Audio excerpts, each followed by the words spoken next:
तो अब हम पढ़ेंगे विमाओं के अनुप्रयोग। जो सवाल आपके मन में शुरू से ही उठ रहा था कि ये क्यों हम पढ़ रहे हैं, इसका क्या उपयोग है, इसकी चर्चा हमने पिछले वीडियो में किया था कि 3 उपयोग है। किसी भौतिक राशि के मात्रक को एक पद्धति से दूसरे पद्धति में आप बदल सकते हो।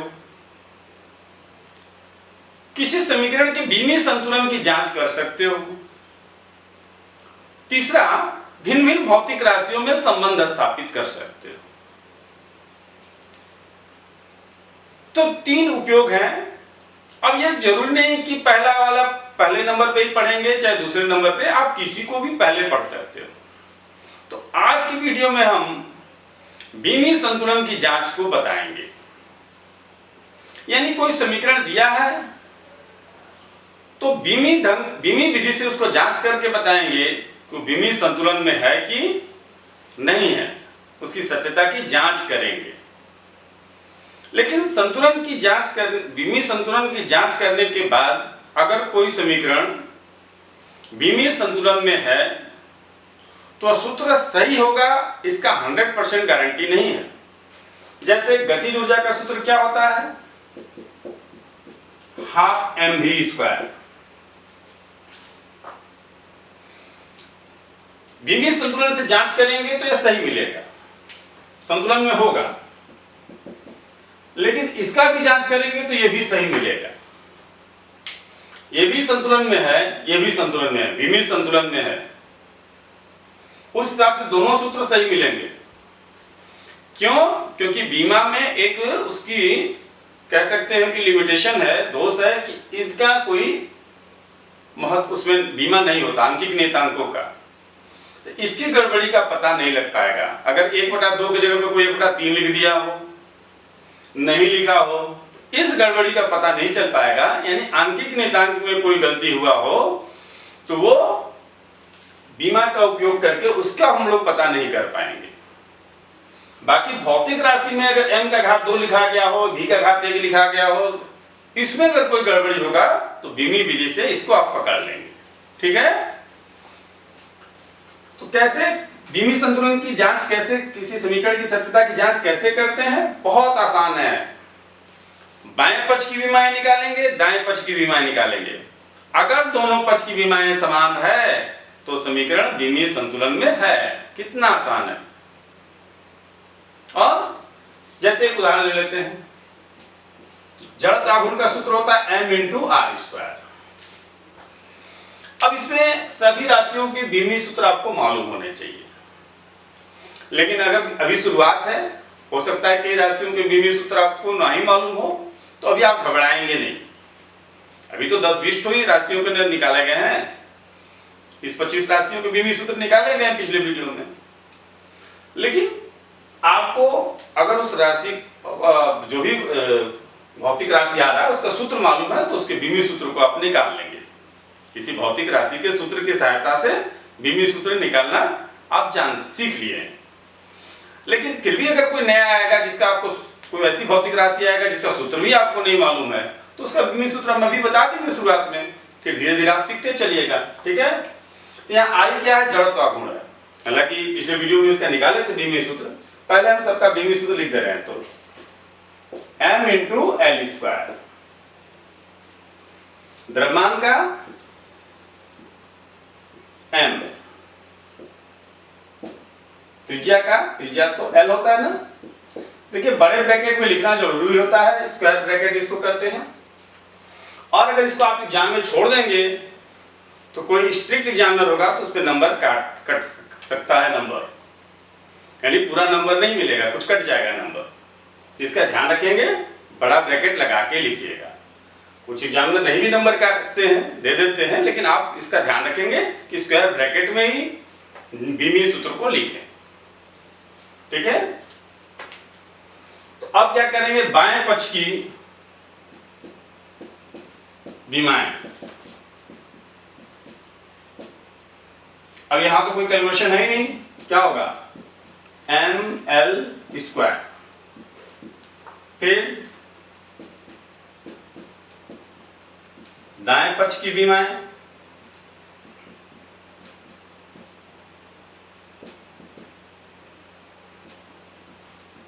क्या होगा, द्रव्यमान का क्या होता है m, r का क्या होगा l, और स्क्वायर है तो क्या हो जाएगा ml स्क्वायर।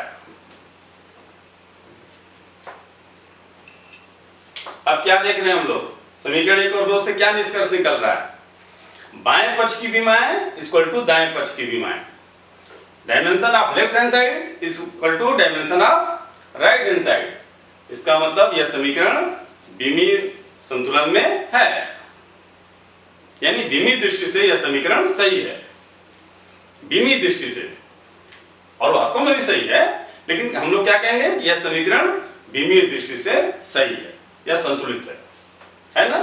तो लिख देंगे समीकरण 1 और 2 से बाएं पक्ष की विमाएं, चूंकि समीकरण 1 और 2 से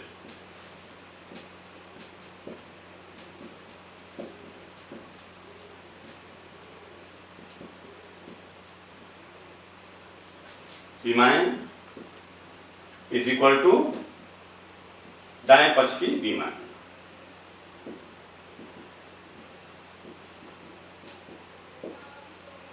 ये ए ऐसे भी विमाएं लिख सकते हैं, ए भी लिख सकते हैं। तो ये समीकरण विमीय दृष्टि से सही है। कुछ और ले लेके चलते हैं। अच्छा, गति का समीकरण ले लेते हैं, उसमें कैसे करेंगे, ये एक बढ़िया होगा। गति के 3 समीकरण है ना। पहला क्या होता है, v equal to u plus a t. इसमें कुछ बच्चों के लिए दिक्कत होता है कि ये तो दो चीजें जुड़ी हुई हैं, u में ए टी जुड़ा हुआ है। अब ये क्या होगा, ध्यान दीजिएगा, फिजिक्स में दो अलग अलग राशियों को कभी नहीं जोड़ा जा सकता है। जैसे आप समझिए, मार्केट में जा रहे हैं, 3 किलो आपने प्याज खरीद लिया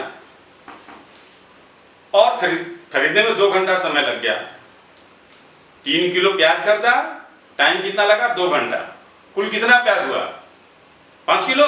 3 + 2 5 हो गया, नहीं ना? क्यों? 3 किलो क्या है, द्रव्यमान है। 2 घंटा क्या है, समय है। द्रव्यमान में समय नहीं जुड़ता। या कोई कहे कि बताओ कितना घंटा लगा, तो आपका 2 ही घंटा लगा, क्योंकि 2 घंटा में 3 किलो नहीं जुड़ेगा और 3 किलो में 2 घंटा नहीं जुड़ेगा। कहने का मतलब यह है कि अलग अलग भौतिक राशियों को हम लोग जोड़ नहीं पाएंगे, चाहे वो मूल राशि हो चाहे व्युत्पन्न राशि हो। अगर फिजिक्स में कहीं भी 2 राशि जुड़े हुए हैं तो ये पक्का है, एकदम गारंटेड है कि दोनों भौतिक राशि सेम है, दोनों का विभव सूत्र समान है, दोनों एक ही भौतिक राशि है। कहीं अगर a + b गुणा भाग हो सकता है अलग अलग राशियों में, लेकिन जोड़ घटाना नहीं हो सकता। जोड़ और घटाना दोनों के लिए बात सही है। अगर a और b कहीं जुड़े हैं सूत्र में, ये 100% तय मान के चलिए कि जो राशि a होगी वही राशि b होगी, यानी a और b के विमीय सूत्र अलग नहीं हो सकते। और अगर अलग है, ये बिल्कुल गलत है। अगर c - d है, अब क्या भौतिक राशि है जो आप सोचिए, लेकिन अगर घटाए गए हैं तो c का विमीय सूत्र और d का विमीय सूत्र दोनों सेम होने चाहिए, ये पक्का है। तो अगर u और at को जोड़ा गया है तो u की जो विमीय सूत्र होगा वही at का विमीय सूत्र होना चाहिए। अगर दोनों नहीं है तो यह सूत्र गलत है, यह समीकरण गलत है, विमीय दृष्टि से ही गलत है। जब विमीय दृष्टि से ही गलत है तो फिर तो ऐसे भी गलत हो गया। और बाएं पक्ष दाएं पक्ष का नियम तो लगेगा ही। तो हम लोग कैसे इसकी जांच करेंगे, dimension of left hand side, या बाएं पक्ष भी लिख देते हैं कहीं कहीं, ऐसे लेफ्ट हैंड साइड भी लिख दिया। देखिए करने के तरीका अलग अलग होते हैं, अलग अलग रूप में। लेफ्ट हैंड साइड का विमीय सूत्र, फिर राइट हैंड साइड का विमीय सूत्र, ऐसे भी लिख दिया जाता है। तो हम ऐसे लिख रहे हैं बाएं पक्ष की विमाएं।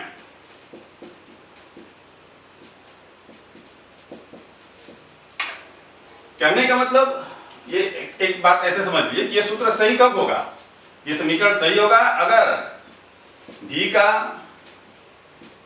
विमीय सूत्र इज इक्वल टू यू का बीमी सूत्र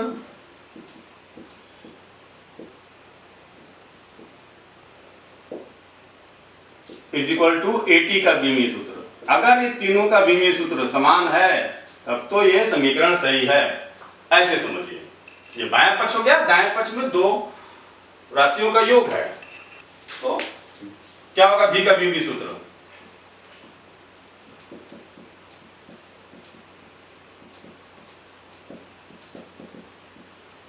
याद है, एल टी पर -1। यू का बीमी सूत्र क्या होता है? यू भी वेग ही होता है, प्रारंभिक वेग हो चाहे अंतिम वेग हो चाहे कोई भी वेग हो। एटी का बीमी सूत्र क्या होगा? ए त्वरण है, टी समय है। क्या होता है त्वरण का? एल टी पर -2, समय का टी कर दिए गुणा, क्या हो गया? एल टी पर -1। तीनों समान है ना? इसका क्या मतलब हुआ? यह गति का पहला समीकरण बीमी दृष्टि से संतुलित है, और वास्तव में भी सत्य है, सही है, लेकिन बीमी दृष्टि से संतुलित है। ठीक है, तो ध्यान दीजिए। अब हम लोग दूसरा इसके बाद लेंगे, तो दूसरा समीकरण लेते हैं। गति का दूसरा समीकरण क्या होता है? S equal to ut plus half AT square. कैसे सही होगा? अगर ये समीकरण सही है तो क्या होगा? S का बीमी सूत्र इक्वल टू ut का बीमी सूत्र equal to half AT square का बीमी सूत्र। सबका बीमी सूत्र सेम होना चाहिए। देखिए, S का बीमी सूत्र इक्वल टू ut का बीमी सूत्र equal to half AT square का बीमी सूत्र। S का ut का हाफ AT स्क्वायर का। अब ये निकालेंगे, मुझे नहीं छोड़ देंगे। S क्या है? दूरी है, डिस्टेंस है, तो क्या होगा बीमी सूत्र इसका? S का L, ut का, u का क्या होता है? L t पर -1 और t का t, चलिए हो गया पूरा। L t पर -1 + 1 0 हो जाएगा, यानी कि L हाफ AT स्क्वायर। तो हाफ का तो होगा नहीं, अंकिक नियतांक का बीमी सूत्र होता नहीं। ए यानी त्वरण है, तो त्वरण का क्या होता है? एल टी पर -2 टी स्क्वायर, समय का हो गया स्क्वायर, क्या हो गया ये? एल, क्यों? +2 -2 खत्म हो जाएंगे ना, 0 हो जाएगा। तो तीनों का फिर देखिए, एस का एक समीकरण 1 2 3 से क्या आ रहा है कि S का बीमी सूत्र इक्वल टू ut का बीमी सूत्र equal to half AT square का a × t स्क्वायर का बीमी सूत्र। इसका मतलब यह समीकरण भी बीमी दृष्टि से संतुलित है, सही है। गति का तीसरा समीकरण क्या होता है? v square equal to u square plus 2as। तो क्या होगा? ये कब सही होगा? ज्यादा नहीं मेहनत करना है, थोड़ा सा हम मिटा करके ठीक कर ले रहे हैं। क्या होगा? v स्क्वायर का बीमी सूत्र इक्वल टू u स्क्वायर का बीमी सूत्र इक्वल टू 2as का बीमी सूत्र। v स्क्वायर का बीमी सूत्र u स्क्वायर का 2as का निकालते हैं। यही मेन है, अब इसको सॉल्व करना है थोड़ा सा, थोड़ा सा, बहुत आसान। किसी समीकरण की बीमी संतुलन की जांच करना बहुत ही आसान है। v स्क्वायर का बीमी सूत्र, v क्या है? वेग होता है, अंतिम वेग होता है, u प्रारंभिक वेग होता है। अंतिम वेग, प्रारंभिक वेग, कोई भी वेग, औसत वेग, मध्यमान वेग, कोई भी वेग, बीमी सूत्र तो वही होगा, क्या? एल टी पर -1। लेकिन स्क्वायर है तो स्क्वायर तो लिखेंगे ही। अब घात में घात का गुणा तो होता है घातांक का नियम, क्यों? a × b whole to the power m, ऐसे भी कर सकते हो आप, a to the power n b to the power n whole to the power m, तो क्या हो जाता है? mn b to the power mn। घात में घात का गुणा होता है ना, पढ़े है ना? फिर भी जब आता है तो हम लिख देते हैं, जो लोग नहीं पढ़े होंगे। इस पे घात 1 है, l स्क्वायर -2, क्योंकि कई बच्चे क्या करते हैं, -1 का स्क्वायर बताए ना, +1 कर देते हैं। घात में घात का गुणा होता है, स्क्वायर इसका मतलब ये नहीं है।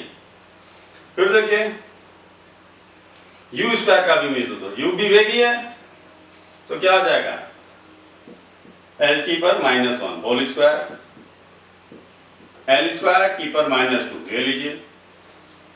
फिर वही घात में घात का गुणा कर दिए 2as, तो 2 तो होगा नहीं, आंकिक नियतांक की तो कोई बीमा होती नहीं।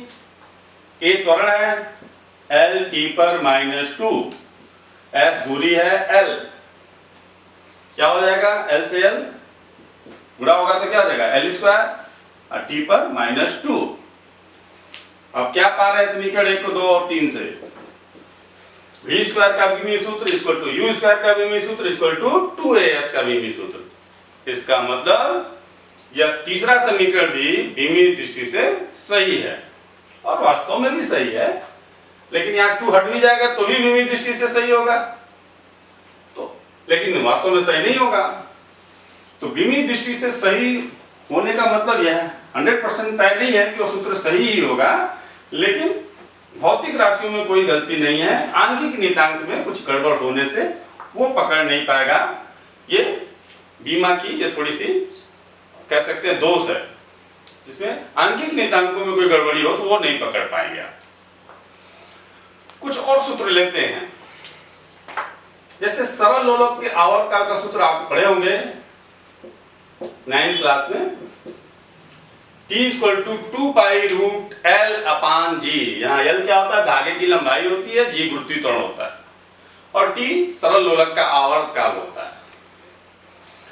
अब हम लोग को विमीय दृष्टि से इसकी सत्यता की जांच करनी है कि यह विमीय संतुलन में है कि नहीं है। तरीका वही, बाएं पक्ष का विमीय सूत्र इक्वल टू दाएं पक्ष का विमीय सूत्र, यानी बाएं पक्ष की विमाएं और दाएं पक्ष की विमाएं सेम होनी चाहिए। तो फिर बाएं पक्ष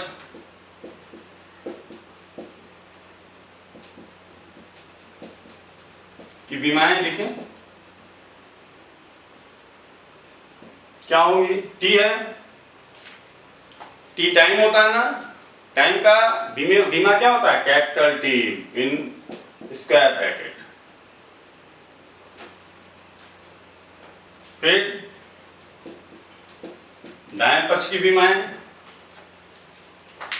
2 पाई आंकिक नियतांक है, उसकी कोई बीमा होगी नहीं होगी। L अंडर रूट में है तो पावर हाफ लगा दें और LT पर -2 स्पीड पावर हाफ। फिर घातांक का नियम a to the power m अपान b to the power m equal to क्या होता है a अपान b whole to the power m। तो यहां भी दोनों अगर हम सॉल्व करके दिखा दें आपको, दोनों पे घात 1/2 हो जाएगा, l से l कैंसिल हो जाएगा, तो क्या होगा t पे -2 ऊपर जाएगा तो t स्क्वायर हो जाएगा, -2 ऊपर जाएगा +2 हो जाएगा, पावर मल्टीप्लाई होता है तो 2 × हाफ कितना हो जाएगा 1, यानी t होगा ना। ये समझने के लिए इसको इससे सो नहीं करना, सीधे क्या हो जाएगा और हाफ एक ही में लगा दिए, l से l कैंसिल, t पर -2 ऊपर जाएगा क्या हो जाएगा +2 लिखने की भी जरूरत नहीं है, ऐसे ही हो गया। इक्वल टू क्या हो गया t। घातांक का नियम मालूम है ना, इसका क्या मतलब है, बाएं पक्ष की विमाएं और दाएं पक्ष की विमाएं समान है, यह समीकरण विमीय दृष्टि से संतुलित है, सही है। अब हम करने नहीं जा रहे हैं, अब आपको देंगे करने के लिए। अब आप जांच करेंगे कि वो सूत्र सही है कि गलत है। तो कुछ क्वेश्चन दे रहे हैं जिसको आप घर पे बैठ के जांच करेंगे। अभिकेंद्र बल का सूत्र होता है mv² अपान r, जहां F हम लिख दे रहे हैं क्या है, बल है, m द्रव्यमान है, v चाल है, r त्रिज्या है। आई थिंक सबका विमीय सूत्र आपको मालूम होगा, बल का भी, द्रव्यमान का भी, चाल का भी, त्रिज्या का भी। अब जांच करना है कि समीकरण सही है कि नहीं सही है। बीमी सूत्र जो नया आएगा उसका हम लिखेंगे, लेकिन जो पहले से आप जानते हैं उसका तो लिखेंगे नहीं। तो इनका आप पिछले वीडियो में जानते होंगे। अब डिटेल नहीं बताना है कि अभिकेंद्र बल अभी क्या है, कि वृत्तीय गति जब पढ़ेंगे तो अभिकेंद्र बल आप पढ़ेंगे, ठीक है। अभी बस आपको सूत्र का दे दिया, जांच करना है। और एक दे देते हैं, किसी माध्यम में, गैसीय माध्यम में ध्वनि के चाल का सूत्र होता है ये v = √E/d। इसकी भी सत्यता की जांच करनी है। तो v यहाँ पे क्या है, तो इस क्वेश्चन में v क्या है, चाल है, e क्या है, प्रत्यास्थता गुणांक है। आयतन प्रत्यास्थता गुणांक या प्रत्यास्थता गुणांक भी कर सकते हैं, प्रत्यास्थता गुणांक। और d माध्यम का घनत्व है, लेकिन अभी हम बस घनत्व लिख रहे हैं। चाल का बीमी सूत्र मालूम है ना, LT पर -1। घनत्व का भी सबको मालूम है। अब प्रत्यास्थता गुणांक में कुछ लोग को होगा कि ये प्रत्यास्थता गुणांक हमने बताया था ना, कोई भी प्रत्यास्थता गुणांक हो, बीमी सूत्र से क्या होता है, वही होता है जो दाब का, वीडियो में आपने ध्यान से दिया होगा। इसका बीमी सूत्र होता है mL पर -1 T पर -2। अब इन दोनों का आप घर पे बैठ जाकर के जांच करेंगे। अगर ये दो जान गए तो मतलब ऐसे 50 क्वेश्चन आए, 100 क्वेश्चन आए, आप सब कर लेंगे। बस 2 क्वेश्चन आपको दिया गया होमवर्क के लिए, आप घर पे इसको प्रैक्टिस करिए, ठीक है। Thank you.